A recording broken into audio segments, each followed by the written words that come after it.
Журналисттер үчүн президенттик Мейкин сыйлыгын тапшыруу аземи. YouTube блогер Дооронбек Адаханов.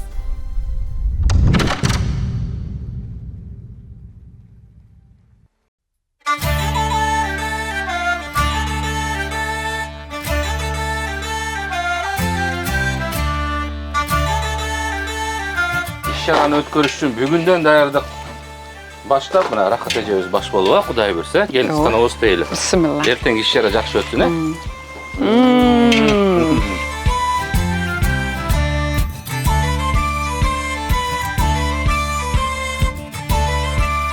Алло, күн ачык. Бүгүн биздин биринчи турнир Шотландияда.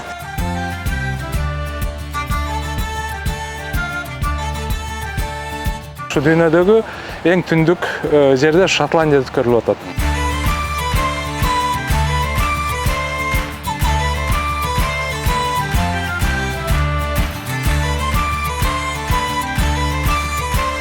Ынтымак футболунун биринчи жолку Шотландиядагы кубогун баштап отурабыз.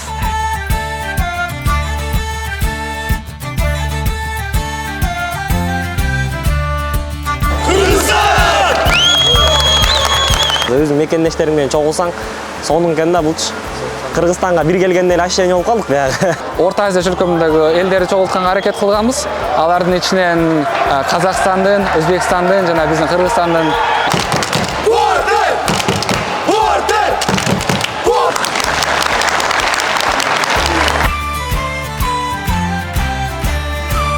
Арбаңыздар урматтуу биздин мекендештер, өзүңүздөр билгендей, азыркы учурда биз Шотландия өлкөсүнүн Эдинбург шаарынын Данди районундабыз. Бүгүн атайын кубок болмокчу. Бүгүнкү биздин мекендештердин кубогу Орта Азия өлкөлөрүнүн арасында Кыргызстан, Өзбекстан жана Казакстан менен мелдешүү болот. Кубок жөнүндө биз бүгүнкү репортаждан сиздерге айтып бермекчибиз. Кызыктын баары алдыда. Сиздер менен мен Дооронбек Адаханов, Доор Лайв Медиа YouTube каналы. Эдинбургда казанга от жагылып, кыргыз салты менен борсок бышырылып жатат. Кыргызстандык мекендештер эгемендүүлүктүн 34 жылдыгына карата уюштурулган майрамдык салтанатка чогулду. Мекендештердин ынтымагын бекемдөөнү, ата мекенге болгон куса, мүдөөсүн бир аз да болсо азайтууну максат кылган уюштуруучулар Жогорку кеңештин алдындагы миграция кеңешинин өкүлү Рахат Жусупова, ошондой эле Кеннет Брука мырза. Урматтуу мекендештер, эртеңки биздин биринчи жолу Шотландияда Борбордук Азия жана Казакстан өлкөлөрүнүн ортосунда сезондук жумушка келген биздин мекендештерибиздин арасында өтө турган турнаментке даярдыкты бүгүн баштадык. Ал турнаментке биздин Шотландияда жашап жана иштеп жаткан Казакстан жана Борбордук Азия өлкөлөрүнүн мекендештерибиз бул жерде жашаган келип, эртеден бери борсокторду даярдашып, сабиздерди арчышып, ашар түрүндө ушунчалык толкундануу менен эртеңки күнгө даярданып жатабыз. Бизде диаспоралар ушундай биримдүү, аябай. Азыр мен Чехиядан атайын куттуктап келдим. Мына атайын даярдоого да жардам берейин деп бир күн эрте келип, мына борсок жасашып атабыз. Мисал үчүн шотландиялыктар былтыр Чехияда форум болгондо алар келип бизге жардам берип катышып кетишкен. Мен аябай эртеңки күндү күтүп атам. Буюрса сонун аба ырайы сонун болот экен, сонун мареке болот деп даярданып атабыз азыр.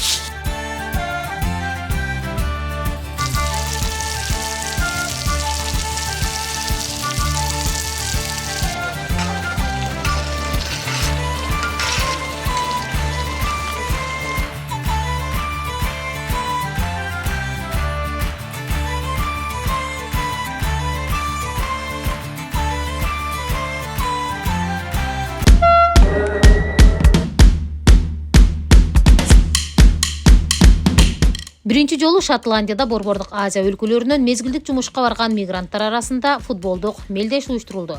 Ага Кыргызстандын Улуу Британиядагы элчилиги да катышты.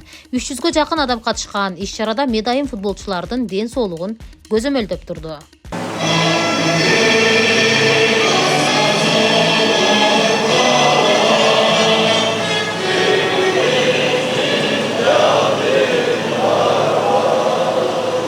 өзүңөрдү абайлагыла. Бири-бириңерге кычастык келмей жок. Давай, оюнду баштайлы.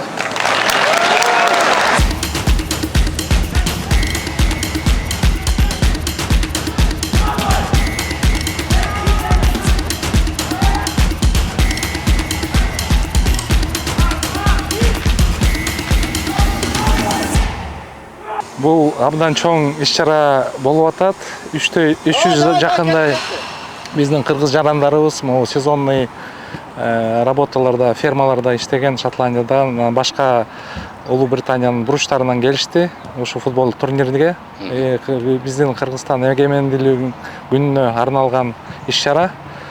Айтып кетсем, бул иш-чара эң түндүк жерде өткөрүлүп атат да, ушу дүйнөдөгү эң түндүк жерде Шотландияда өткөрүлүп атат.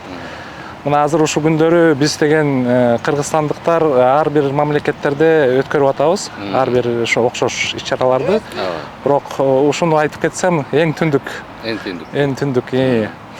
Анан ушу балдардын 16 командага бөлүнүп, биринчи футбольный турнир Центральный Азиатский, Борбор Азиянын турнири болуп атат футболдун.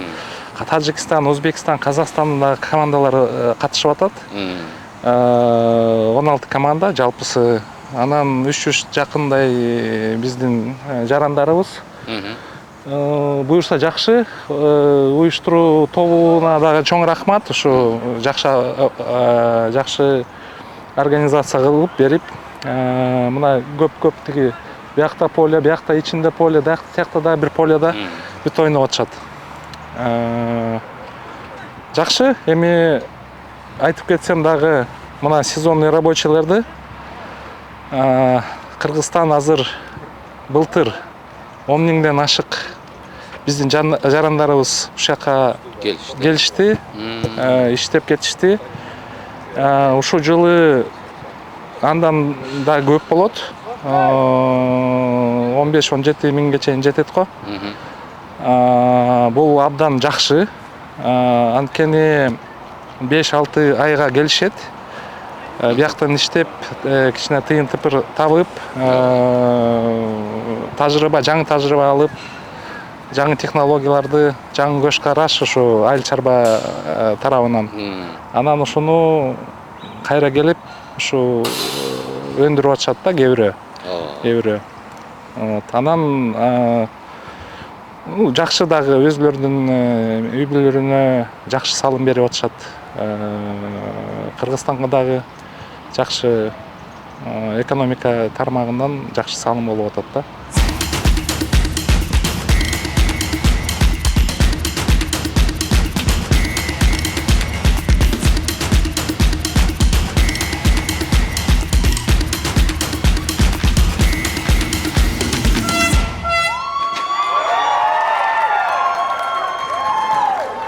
Иш-чара боюнча айтып берсеңиз, сиздердин компания демөөрчү болуп атат. Анан кандай иш-чара өтүп атат? Негизи эле демөөрчүлүктү ким сунуштады?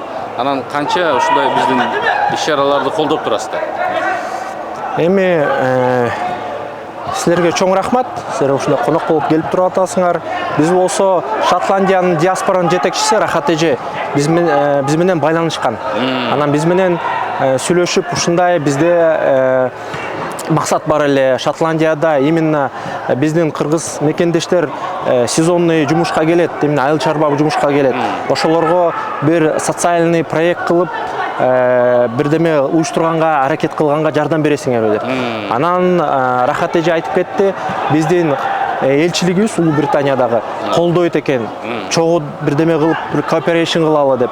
Анан ошол жактан биз болсо макул бердик. Анан болсо ушул турнир бүгүн 24 августта Данди шаарында, Шотландиянын жүрөгүндө биз болсо ушинтип уюштуруп атабыз. Ушундай кыргыздар жаңгыз эмес, бул эл аралык турнир болуп атат. Казактар ойноп атат, казактардын командасы бар, өзбектер ойноп атат, командалар бар. Эми биз ишенебиз, ушундай оюндар, ушундай турнирлер же активный мероприятиялар абдан биздин клиенттерге де соолук, биздин мекендештерге, досторубузга пайдасы көргөзөт деп биз ишенебиз.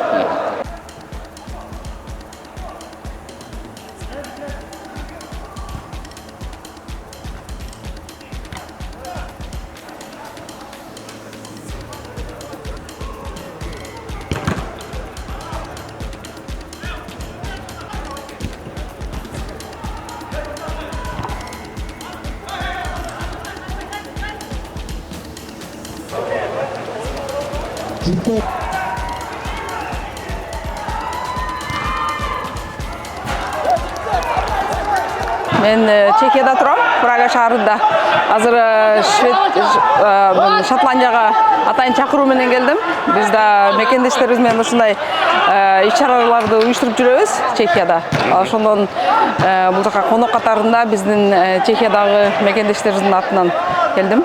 Аябай өзгөчө болуп атат. Себеби бул жерде ар кандай улуттар, ар кандай шаарлардан келген мекендештерибиз келип ойноп атышат. Аябай жакты.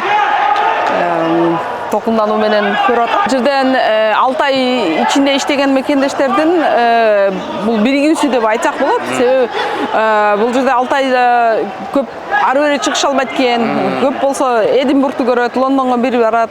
Атак мындай концерт, эч кандай оюн зоок жок болгондуктан ушундай ортодо оюн оюштуруу бул өтө чоң көңүл ачуу болуп атат алар үчүн. Мисалы үчүн бир эле командадан азыр менин байкашымча казактар бар, өзбектер бар, тажиктер бар. Себеби алар ферма болуп жарышып атышат.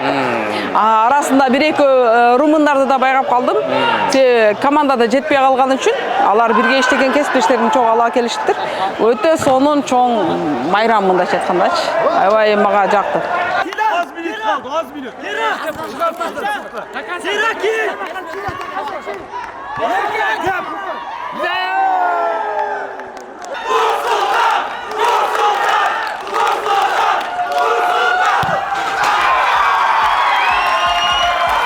Дарбазага теп, топту тоз, футболдук мелдеш катуу жүрдү. Кол чабуулар, кыйкырыктар, чыныгы майрамдык оюн болуп жатканын билдирип турду.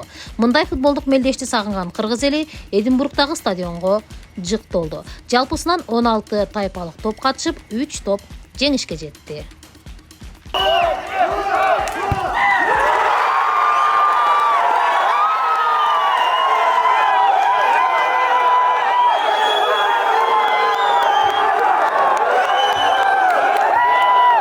Эдинбург шаарында, Шотландияда өзүбүздүн достук командабыздын уюштуруучулары менен жана оюнчулары менен Рахат эженин тарыхта калган жана достук Орто Азиянын өлкөлөрүн биримдикке чакырган турниринде күбө болуп отурабыз Шотландияда.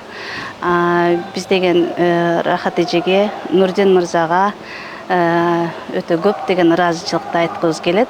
Буюрса бул тарыхта калган дегеним бул ушул кошуна биздин Казакстан, Өзбекстан, Кыргызстан жана Тажикстан ушул өлкөлөрүнүн достугун жана бекемдөөнү, биримдигин бекемдөөгө бирден бир түздөн түз себеп болот. Ошон үчүн биз Рахат эжебизге аябай ыраазыбыз.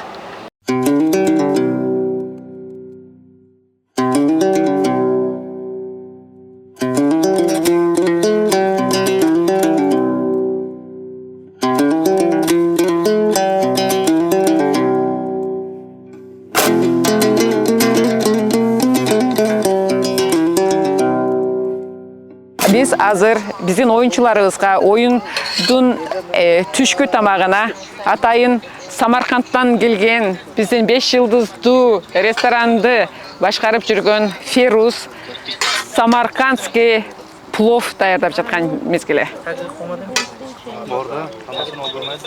Ферус, кандайсың? Жакшы сезип атасың өзүңө? Зигирбай, баары жакшыбы? Кудайга шүкүр. Сонун.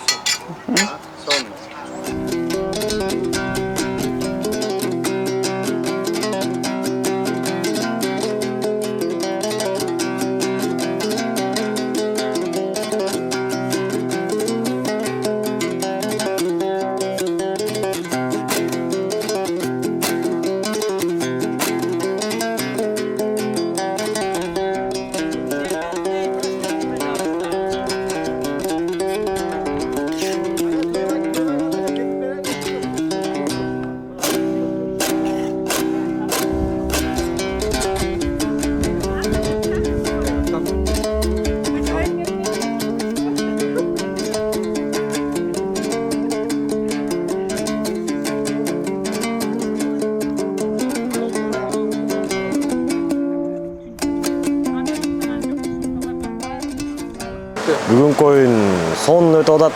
Уюштуруучуларга да чоң рахмат.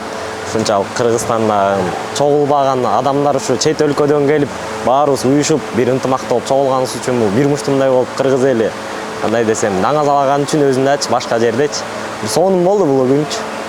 Ошо не дейбиз, уюштуруучуларга чоң рахмат биздин командабыздын атынан. Бул жердеги уюштуруучуларга аябай терең ыраазычылык билдиребиз. Ден соолукка дагы бул абдан пайдалуу жана биздин биримдикке дагы өтө пайдалуу. Рахмат. Ак эл бир!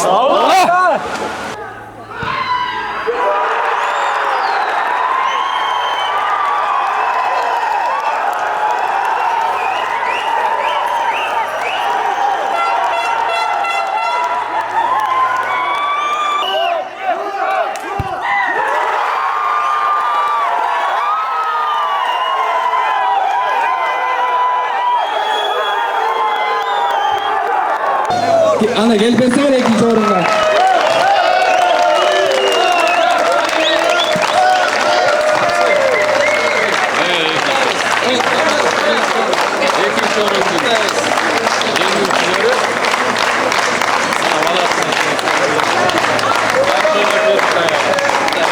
Kolçan konup biraz götür.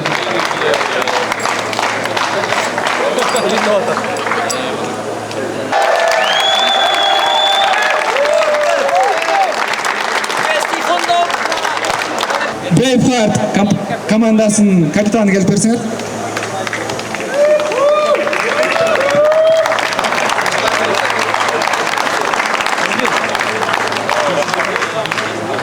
Alan Porter.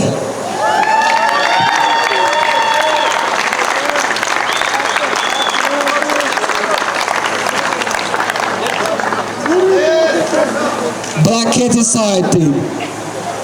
Black Cat side.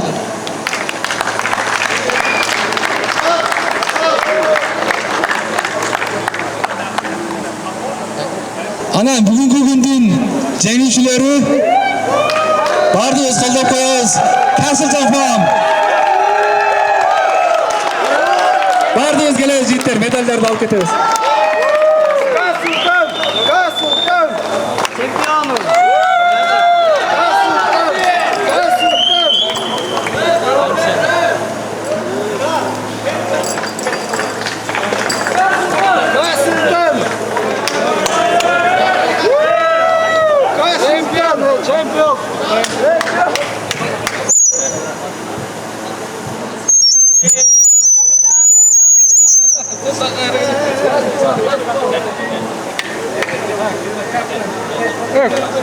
Кубок.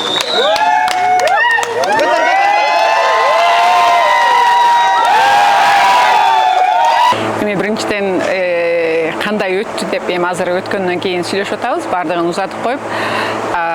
Менин оюмча жана келген биздин мекендештердин сезимдери, толкундоолору ушул залды толтуруп кубанычтын үнү чыгып атканын уккандан кийин мен бул иш-чара абдан ийгиликтүү өттү деп эсептейм. Себеби биринчи жолу уюштуруп атканыбызда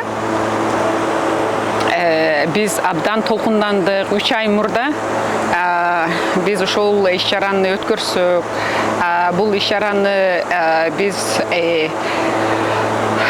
негизги биздин бул максатыбыз Эдинбургда жашап, иштеп жатканыбызга 18 жылдын жүзү болсо дагы биз кыргыз диаспорасы деп ачканыбыз менен көпчүлүгү эле биздин тегеребизде досторубуз башка мамлекеттерден, биздин коңшу мамлекеттерден келип, ошон үчүн Орто Азия уюму Улуу Британияда деп түзүп калганбыз. Ошондо биз өзүчө чогулганда азыр мына сезондук жумушка келип аткандардын саны көбөйгөндүгүнө байланыштуу биз да аларды бул жерге келгенде өздөрүн алыста жүрүп, жалгызсырап сезбесин деп бардыгыбыз биригип ушул идеяны колдоп, менин командам бүгүн бул жерде тургандары жана үйдө жумуш кылып бергендери Казакстандык, Өзбекстандык жана ошол эле ферманын өзүндө иштеп аткан биздин боордошторубуз дагы абдан чоң салымдарын кошту. Буларды уюштурууда менин жолдошум Кен Бруканын салымы абдан чоң болду. Ал бүтүндөй жүрөгүн коюп, ушул оюндун болуп калышына бирден бир 100% жүрөгүн койгон адам ошол болду деп эсептейм да.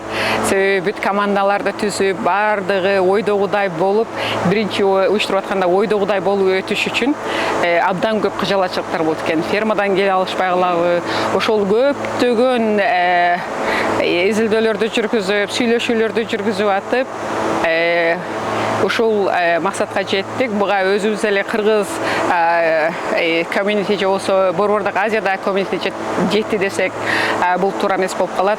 Эгерде оюңа бардык жакшы нерсени кое турган болсоң, баягы жакшылоордун бакшысын Кудай өзү жиберет деп коет.